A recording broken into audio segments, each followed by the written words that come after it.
Good morning and welcome to Old Man Energy. I'm your host, Flint Anderson. Thank you for joining me today. And we have a bunch of stuff I want to go over today. We're going to talk about AI, we're going to talk about systems, talk about a lot of different things. So we're going to jump right in. First of all, I've gotten a lot of feedback recently on AI and the way I'm appearing in people's For You page on TikTok and things like that. Some of it positive, most of it positive, actually. I appreciate you guys that have shown the love out there and commented and interacted on every platform wherever you're at. That's what keeps us going. So keep doing that. Even if you disagree with me, put it on there. We don't have to be rude. I don't expect everybody to be a troll, although there are a few out there. But some of the people talking about AI, and I have sounded like I had a pretty negative overall view of AI in general in some of the clips that I've put out there. And I just want to clarify a few things. And I want to talk about it because it's a tool and it's here to stay. And it can be a very powerful tool when used correctly. So let me clear this up first of all. I do use AI in specific areas of my business. I will clarify throughout the course of this podcast how I do that, when I do that, why I do that. I don't have anything against it. I think it's very useful in its place. I do not think that it is everything that some people believe it is. It's not this magical power from God here to take over the world and become evil. Now, any tool in the hands of the wrong people can become evil. That's not what I'm talking about here. I don't really want to get into that. What I do want to talk about is how I've used AI, how I continue to use AI, and how you can use AI to implement your business, how you can turn your service business into a freedom machine. And the reason I'm talking about service businesses, one, obviously I scale service businesses, what I've done in the past, not exclusively, but where I've had the most success, and how you can use AI to eliminate a lot of cost overhead and free up more of your time so you spend time doing what it is that's important to you in your business and what revenue generating activities specifically. The one biggest challenge with service-based businesses, especially for those of us that want to scale, is that up and down, that curve, it just up and down. Okay, well, we got a lot of work. Okay, well, now I'm doing the work and now I don't have time to sell. And then I don't have time to prospect and it just goes up and down and up and down. Some people never break out of that. And historically, it's been very, very difficult to break out of that. That's not a problem unless you want to do more than what you're currently doing. And then that becomes an issue. AI can help you with this. It can help you with positions that you can't afford or that you don't believe you can afford. And I want to restate that because this is the number one thing that I hear when I'm teaching, when I'm guiding people, when folks are going through the mastermind is I can't afford that. I can't afford admin help. I can't afford to bring on any other people. It's easier for me just to do it myself. All of these different things that we tell ourselves as to why we can't grow are true. That's why we can't grow. So how can you, who is a typical blue collar service based person, use this incredibly advanced technical tool to grow your business, to give yourself some time back? That is what we're going to talk about today. We're going to talk about AI automation for business. We're going to talk about it for small businesses because it applies not only in the grand scale that some people are using it, but it applies for small businesses as well. We're going to talk about how you can use it for a recurring revenue model. And we're going to talk about it on how to scale your service business with it. I'm going to talk about what I've done specifically and what I continue to do. And I'm by no means an expert. I am very much of the school of try it and see if it works. So as a result, I'm not afraid to get out there and make some mistakes. I'm going to share some of those that I've done with you and go from there. Because I know this can be insanely overwhelming. And the internet and the algorithms do not help because you sit down, you do some research on AI for automation systems for whatever it is in your business you happen to be looking for. We'll get into some specifics later. And then all of a sudden you're inundated with ads and articles, and everything that you see is talking about how AI is going to help you and save you, or how it's terrible and it's the devil, and all the things in between that make it almost impossible to make an informed decision. You really do truly just feel like you're guessing. And then you have the people who claim to be AI experts. And there are some people out there that are AI experts. I have a very good friend of mine who runs an AI marketing agency. And before he ever started marketing AI, this guy was working in the background with AI, practicing, just giving stuff away to see if it worked until he figured it out. And even he will be one of the first people to tell you that it's constantly changing, it's constantly evolving, and you have to stay on the forefront of it. But that doesn't mean that to use it for your business, you have to stay on the forefront of it. It just means that you've got to understand what it can do for you. As a result, this can help you build freedom systems for your business. What's a freedom system for your business? Well, I don't know about you, but I don't necessarily enjoy working 16, 18 hours a day every single day. I like to have a little bit of that time back to enjoy the fruits of what I've done. Now, some of us like working that much. I don't mind as a general rule, but I don't like doing it every day. This is a way that you can have several productivity hacks inside your business. And by a productivity hack, what I'm talking about is as an entrepreneur, we spend a lot of time throughout the course of the day doing things that don't necessarily generate revenue, or they're not very productive in the growth of our business. If we can get even 5 or 10 minutes a day back out of our week, that's another hour or two that we can spend on revenue generating activities. The number one thing that comes to mind that everybody seems to know about AI at this point is one, ChatGPT. It's the biggest, it's out there. Everybody has heard of it as a general rule. They may not know what it does, but they've heard of it. Number two is AI automation. Now, whether this is outbound, those annoying robo dialers, a lot of that's AI generated, or AI customer service. As a service-based business, this is one of the number one ways that you're going to interact with AI, and you can use AI to leverage your business or to leverage your time and to spend time doing things that are important and not doing things that are repetitive. And repetitive tasks is really where AI is the GOAT when it comes to helping free up that time. For those of you that are not familiar with what I'm talking about, if you have a website and you have a frequently asked questions portion of your website, these are the questions that everybody asks you all the time. These are the things, the repetitive questions that come up over and over again that you spend a lot of time answering, even though it's on your website. There are services out there that you can train your AI bot basically to answer your frequently asked questions. And that eliminates, from a customer service standpoint, about 80% of the interaction that's required from a person. Because if you can get the answer immediately that you're looking for to your specific query, and most of them are the same, then they're going to go on and they're going to continue to do business with you, and everything runs smoothly and much faster than you could. There's other ways to use this, but on a very basic level, that's one of the most efficient ways that a service-based business can do that. Now, there's other things you can do as well. Those repeated task follow-ups, those email follow-ups, those revenue automated billing. I'm going to give some examples in the janitorial and the cleaning business on how we've started to leverage AI inside of that business. And we've been really slow in implementing it in that business and in implementing it in my maintenance business. Not because I didn't trust it, but I had some internal issues that I had to work out first. And those internal issues mostly involved me. Totally different podcast. I've talked about that other places where I had to be willing to let go and start pulling all this information out of my head and getting it into my team's hands so they can start doing what they need to do. So these are all called business process automations, and you're going to hear that a lot coming up in 2026. You're going to hear a lot about time freedom. You've heard me talk about the shift from the insane grind mentality to being more productive, and I'm going to talk about that in a future episode. I've got some really exciting stuff coming up on that. But right now, I want to talk about AI as a functional tool and not as a toy, or not as something that you sit around and do and put information into ChatGPT and see what it comes up with. Because, and just to go back to the beginning of the episode where I was talking, I use AI not to write things for me. I use it to edit and to organize my thoughts. And whenever I'm working with my high-end coaching clients and with those people that I'm consulting with, and I'm doing sales consulting, I'll do one of two things, because I want them to know that while I'm using AI to make it more concise and to communicate more clearly and effectively my ideas, I also want them to see what the thought process behind it was. One of the unique things that I'll do, and any one of my clients can attest to, is I will take my original notes that I put into AI and I will include them as a subheader in the communication with the client. So they'll get the clean, polished AI version, but they'll also get my notes from the bottom. A lot of people don't want to do this level of transparency because, you know what, sometimes my notes are all over the place. I talk about different things, I'll brainstorm. Sometimes some of the ideas that I come up with, they're kind of stupid, but that's okay because you get it on paper and you just don't act on the ones that are not intelligent. It's not that hard of a thing, but if you don't write it down, it tends to bottleneck the creativity flow. And I want my clients to be able to see that. I want them to see that I am important to me and that I'm spending time working on what their issue and what their problem is. And then they're so important to me that I want to optimize our interactivity.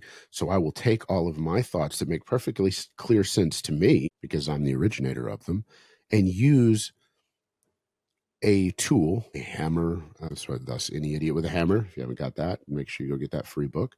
But I'll use that tool to clarify so that they can get all the information that I'm needing to impart to them as quickly as possible. Also, I can use that as a reflection of things that they've told me in the past, because I'm able to use this tool to research all of our interactions that we have records of to make it even more effective. So you're never going to remove the human element completely, but you can remove the human element from things that don't need to be there. I can write well, I can write quickly, and I can come up with complex ideas and explain them simply. I don't edit well. Sometimes I tend to ramble. And I don't always communicate in the way that somebody needs to understand me. But if I've trained my AI for this particular client, it's able to communicate my thoughts in my words effectively to that client as quickly as possible, thus adding more value from me to them, but also allowing them to take those ideas and implement them on a much faster level, because I don't have to spend as much time decoding the way I was thinking about it. This is one way that we can use AI to enhance the human experience, which is what it should do. It doesn't mean AI is writing anything for you. Sure, I can take ChatGPT and I can put a note in there that says, write me an article about X, and it will. And it'll look like AI wrote it. No matter how hard I've trained AI, no matter which one it is, it's still going to look like AI wrote it. Yet if I take an article that I've written, or even random ideas that I've written, put them in there and tell it to help organize them, or tell it to edit the article, it'll do it in a few seconds, what used to take several hours. There's other things out there that you don't need to be afraid of, but you need to be using. For example, your instruction manuals for whatever it is that you do. Those can be completely written by AI. They don't matter if it has a human voice to it or not. You need to follow steps 1 through 10 in order to make this product functional. The more clear and specific they are, which AI is very clear and specific, you can use that to write that. Your standard operating procedures can be written by AI. They need to be created by a human because they're the ones implementing them, but they can be written by AI. So there's a lot of background, just admin work that doesn't necessarily have to be done by a human. In talking about one of our companies, I'm going to use an example for EcoBright because it keeps coming to mind. One of the automations that I've built for EcoBright, and this is using a couple of different AI tools, is a little bit of background first. The one biggest challenge with a janitorial company is floor work. Now, it's typically a highly profitable portion of the business, which is strip and waxing floors, floor restoration, grout restoration. Anything associated with that is typically pretty profitable. It's a lot of intense work, and it's only done every once in a while. But nobody, that's been my biggest gripe for years, is nobody follows up on it. As a result, you may have the same company strip your floor, or you may not have the same company strip your floor if you have a strip and wax floor. Every year, it may be a different company for 10 years because they don't follow up. Now, I used to solve this by putting it on the calendar, and unless I was great about being diligent about putting it on the calendar, we lost a lot of work. Those invoices were still there. Those schedules were still there. They were buried in the tens of thousands of emails. So what do we do? So I combined a couple different AIs in this. Number one, I used Gemini to search my mail for any invoice or strip and wax bid that I submitted over the last couple of years, and had it pull it up and then make me a chart that says the company, the contact person, what it was, and any relevant emails associated with it. Now I have a lead list to call and find out if they've had anybody. As a general rule, they really haven't had a lot of people. If you own a janitorial company, what I'm giving you right now is gold. So then we take that list, build it, manually follow up on it. You can get an AI dialer bot to call out for you, but you don't want to do that, in my opinion, on an initial call. You can do follow-ups, but I hang up on the AI bots, on the robo-dialers. It takes a person. So call them, follow up with them, email them, touch base with them on their floor. Then you can put them into an automated follow-up, whether it's a newsletter, make sure they've opted in, make sure you're legal with that, or whether it's just a follow-up, hey, want to make sure that you didn't know that you need your floor done. It's been a year or so. Here we are. Can we come out and take a look? What needs to happen? Whatever your follow-up happens to be. And you can use AI to help generate those follow-up emails and send them out. And there's several services out there that do that as well. We happen to use Go High Level for a lot of this automation in the backside. I don't have to. Zapier does some of these automations as I understand it. I don't personally use Zapier, although I've played with it a little bit. I know that Microsoft has some services like this, and it's growing so fast it's almost impossible to stay on top of everything. So just pick one, use it, and go from there. But don't let the fear of missing out overwhelm you so much that you don't do anything. Just a lot of these are free. And one thing I'm going to encourage you to do on the free trials of things is don't sign up for a free trial of something unless you have set aside time to use it. Otherwise, it's just adding stress to your life, and that doesn't do any good. So if you have an AI automation or an AI project or an AI tool that you think you might want to use, most of them are going to give you 7 days to 30 days free to try it. Set aside some time before you ever try it, before you ever sign up for it, and then try it. Sign up for it, and then honestly give it a shot. Get in there, dig in, play with it, use it, try and break it, do some stuff wrong, make some mistakes, go look up some videos on how to do it, but really try and use the system and make it work for you. They won't all work for you, but was it really a waste of time for that? No, because now you've done two things. One, you know that that particular system doesn't work and do what you need it to do.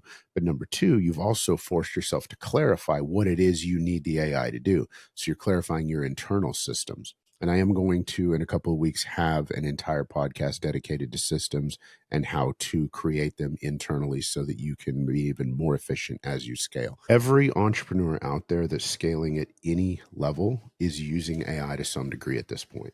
The revolution is similar to whenever Google started consolidating all the search engines. And everybody said the same thing about Google that they're saying about AI. Just go back and do some research on that.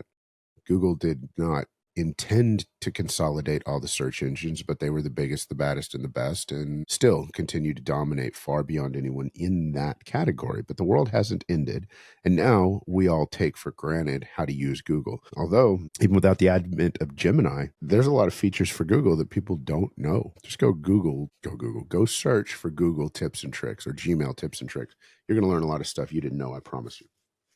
And some stuff that you'll use on a daily basis. So everything that you do and that you implement has to be to the betterment of your company. It will take a little bit of time to learn it, and it'll take a little bit of time on the front side to move forward from there. And listen, guys, if you're a blue collar guy who doesn't interact, I hear this all the time too. Oh, I don't do computers. My wife does that, or my wife does my books. I just want to go out in the field and sell. Well, maybe I'm not talking to you guys, and maybe you're not even listening to this, or you're listening in your truck. Well, if you are somebody that wants to do more than what you're doing now, not everybody does, that's fine, but you're just so unfamiliar with computers or with the interactivity of the way things are done today because somebody else does it for you, talk to the person that does your computer work for you. Or if you have kids, nephews, grandkids, or what have you, grab them, because to them, the computer is like a refrigerator. To us, it's just a part of who they are. That's intuitive and they understand it. One example, I was editing the podcast a couple of weeks ago, and I think I was cutting it up, creating shorts.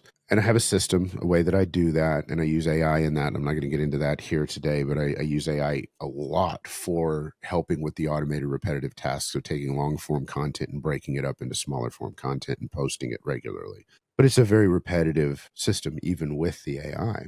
Well, my granddaughter was here and she was sitting on my lap and she watched me do just one. And she goes, "Can I try the next one, Pop Pop?" And I was like, "Sure." So I told her which buttons to click. Well, I thought I told her which buttons to click. She had been paying attention. She knew which buttons to click.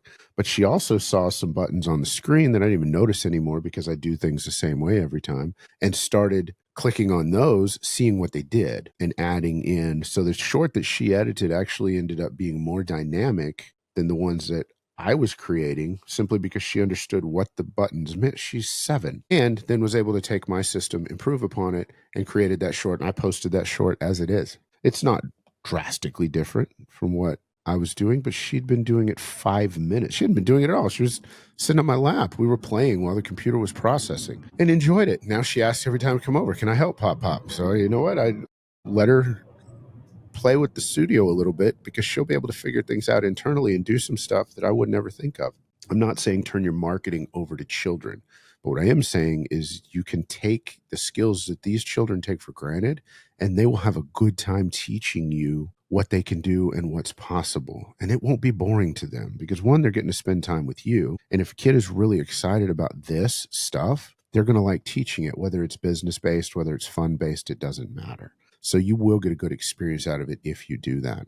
When it comes to your marketing, if you're going to use AI for that, I encourage you to hire somebody that knows what they're doing if you're not going to do it yourself. If you are going to do it yourself, hire somebody to teach you what you're doing and how to do what you want to do so that you can be as effective as quickly as possible. Otherwise, you're going to have a trial here and throw some money down the drain. You're going to have another trial here. You're going to throw some money down the drain. All of a sudden, you're going to do a lot of things that don't work, or that maybe work a little bit, or maybe you don't do enough of them to make them work, and you end up losing a lot of money. Please don't ask me how I know that.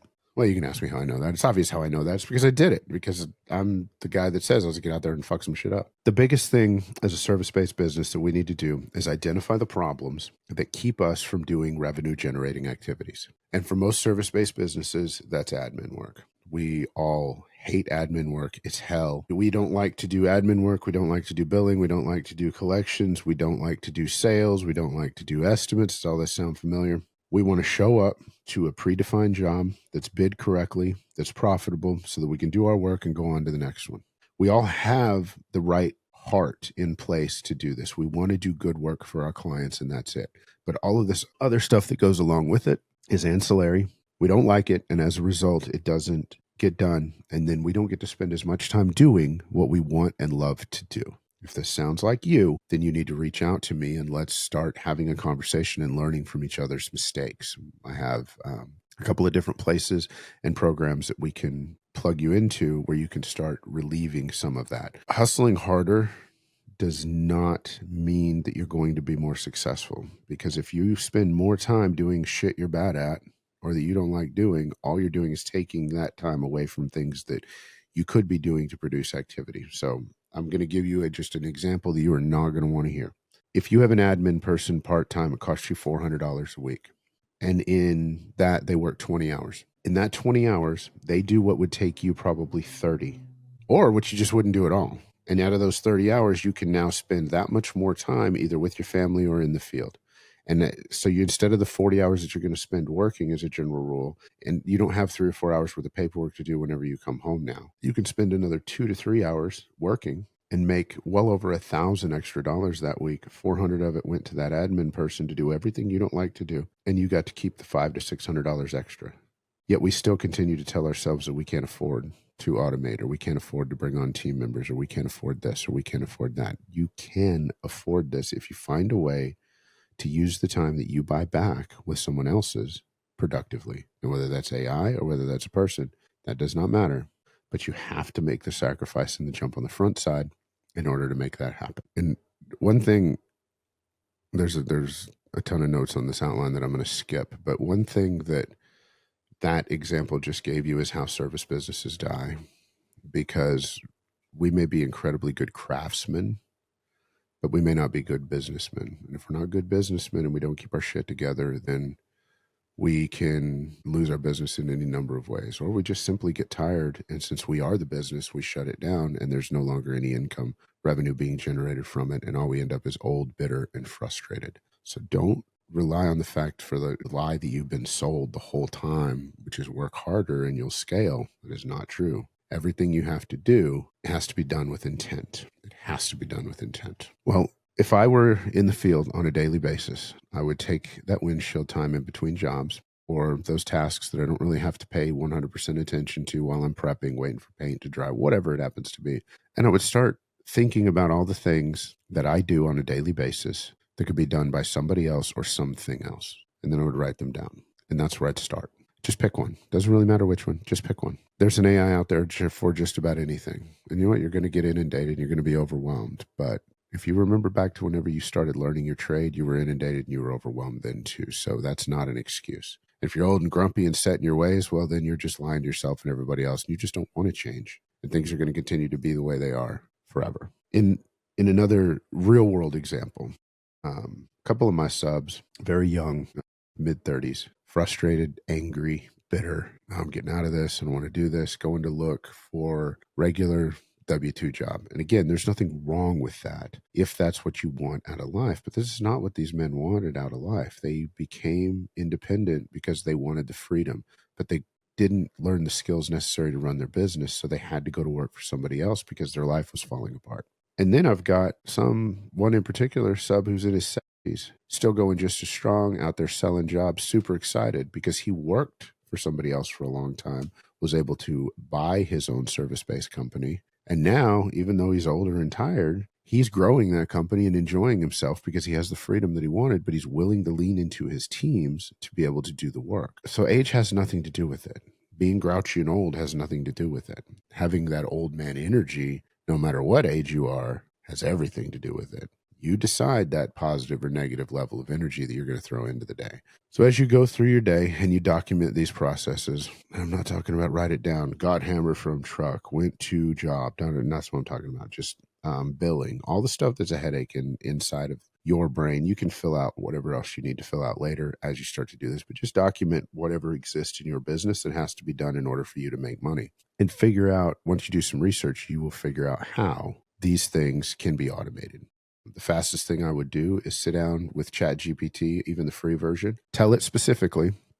And if you guys want a prompt to put into the free version of ChatGPT to answer this list that I'm about to tell you, then shoot me a message, shoot me a DM prompt, and I'll have it sent out to you. Prompt ChatGPT to take your list, tell it what kind of business you've got, and give you the best practices for eliminating that, whether it needs a person, whether there's an AI bot out there or something that will work for you. Have it do the research and see what happens. And then just ask it questions. If you were asking a free consultation from an accountant, a bookkeeper, whatever, ask it questions, it'll start answering them. This, more than anything else, can be the fastest education that you've had. And again, if you're not familiar with the computer and you're not familiar with that, man, grab a kiddo, grab a teenager, grab somebody to sit down with you and go through it with you and show you how to do it. Pretty soon you'll be typing it in yourself. If not, they can do it for you. Or you can use your phone and actually talk to it, which that's even more powerful. But I don't want to overwhelm you old timers out there, even especially old timers that are 30 that have already decided you're old. So the other thing you got to do is you got to remember what you're going to do with this freed up time. Don't just sit around and do nothing with this freed up time. You're going to get bored. Once you do start freeing up your time, use it for productive activities.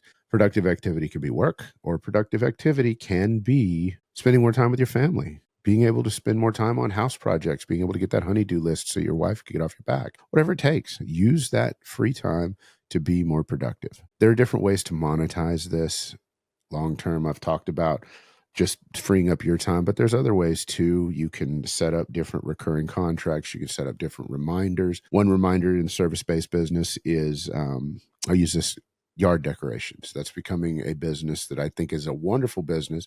Is every November, you're going to hang Christmas lights for people. And then you have an automated return that you're going to come back and you're going to take them down after Christmas. So there's two right there. This particular client, you already know their house, you already know their facility. So you can then set AI reminders for pressure washing, for gutter cleaning, for 4th of July decorations, Memorial Day decorations, Halloween decorations, Thanksgiving decorations, exterior maintenance.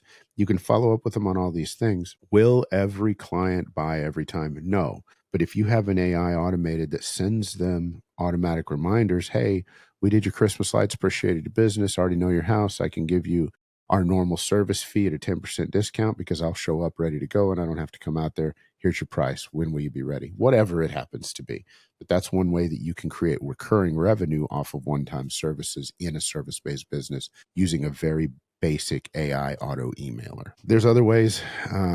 You can use it if you're building courses, if you're building, and don't let AI write your course for you. Some people say that you can do that. There's ads out there. Write your own material. Use your experience. Don't use made up experiences. People can tell. One thing that I use on AI, and I said I was going to talk about this a little later, for the podcast, I'll take the podcast and I'll take the AI transcript from the podcast, and we'll use that to create the show notes and to create the hooks and the teasers and to identify the most important or SEO friendly portions of the podcast so I know what to cut up into shorts and to post. Then I'll use a service. I happen to use Metricool, which is a free service up to a certain point, by the way, that will allow me to schedule posts in advance across all different platforms. Again, I'll use the AI to help take my words and my ideas and refine them so that they will hit as hard as possible, and then use another AI to schedule that moving forward so that I'm able to stay consistent and continue to provide the value that I promise on this podcast every week. Then went through a period of time where I wasn't doing that. I was way overwhelmed trying to do it all myself, and it was just too much. So as a result, I'm able to do something that costs some people thousands of dollars a month to do, I'm able to do it in just a few minutes myself automatically. It's so simple that even my 7-year-old granddaughter was able to help with it. And possibly, I think if I gave her an hour or two loose inside the studio, she'd probably be able to do it better than me. This is just one example of how to use different AI tools in one way. And I've figured this out just by doing research, by trying things. Okay, well, I signed up for this. Yeah, well, that didn't work. I signed up for this. Yeah, that didn't work. So here's your challenge. Write down your top 10 tasks that you need to do on a daily basis, but you hate to do on a daily basis, but they're required to move your business forward. Use the prompt that I'll provide to you, put it into ChatGPT, and start interacting with it and asking it questions, and have just it start giving you a basic tutoring program on how you can use AI to eliminate some of those tasks and streamline them for you. So this is how you want to automate your business. This is how you want to delegate your tasks. And this is how you want to start taking control of your time, enacting time management for entrepreneurs. You heard that and doing any research? That's been a buzzword forever. We do some things with our higher end clients. We do some business audits. We do some time audits. And I don't mean like an IRS tax audit. I mean, where do you spend your time? Where do you spend your resources? What can be eliminated? What can be reduced? And where are you spending your time during the day that's not making you money? These are a little bit more advanced tools and techniques. You can search through my podcast and find some instructions on how to do that. But all of these different things can be helped through AI, but AI won't do it for you. You have to want it. You have to move up, and you have to start operating at a different level, but start using these tools. The advent of AI, and I've compared this, is like taking a complicated tool like an AK-47 and putting it in the hands of a monkey. They can use it. Probably won't use it correctly. Probably have no idea how it works. Couldn't fix it, but they can use it. You don't want to be that. You want to be the person that can strip that particular tool down, put it back together, make everything work, and use it for its effective purpose, be able to hit the center of the target every time. You can be either one, but you will be one or the other, whether you like it or not. This is here. This is not going anywhere. For lack of a better term, you can't put the cat back in the bag. Cat's out of the bag. AI is here to stay. Our entire culture is shifting from the Google model of search engine to the AI model of answer engine. And if you don't step up and start taking advantage of this now, you will be left behind. You need to learn how to implement AI as quickly as possible in one way or another. Easiest. This has never been, in the history of the world, this has never been any easier, because all you have to do is open up one of the free ones. I use ChatGPT as an example. You can do it with Gemini. You can do it with Grok. You can do it with Copilot. Just open it up and ask it to teach you the most effective ways to use it. It's a real-time, real language programming computer system is all it is. And it will teach you the most effective way to use it for your specific need. Guys, got a guest coming up next week, Dustin Lundy. He's been on here before. We spent some time talking about AI. We talk about marketing. We talk about trends. We talk about 75 Hard. We talk about a little bit of everything. He's going to be on the pod next week, and you're not going to want to miss that. You're going to want to tune in and enjoy that conversation. Also, coming up, we got some more technical pods coming, some more training, and some more information that you can use to scale your business. Also, if you'd like to hear me clarify something, talk about something, if you want to hear how I've used this, anything you want me to talk about, let me know. If you don't already do it, like and subscribe here and across all social media platforms. And you can find my links below to the free books on expanding on these concepts. So, love y'all. Peace.